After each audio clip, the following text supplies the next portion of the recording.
তো এবার একদম বাড়ির একটু পিছন দিকটা গিয়ে আপনাদের দেখাচ্ছি এবার যে আমাদের যে কুল গাছের আছে যে কুল হয়েছে ওই দিকে তো ছোটো কুল হয় পুকুরের মানে ওই দিকটা, ঠিক আছে।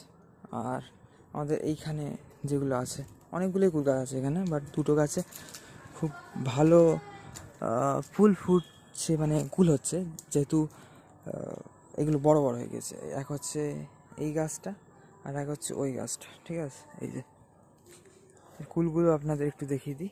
এই যে ক্যামেরাটা একটু কাছে নিয়ে গিয়ে আপনাদের দেখাচ্ছি। নিচে থানকুনি গাছ আছে অনেক, যাই হোক আপনাদের একটু এগিয়ে গিয়ে দেখাচ্ছি। এই যে চান টান করতে আসে সব, এখানে অনেক মানুষজন আসে চান করতে, স্নান করতে। যাই হোক এই যে, আরে কুলগুলো ফোকাস নিচ্ছে না কেন?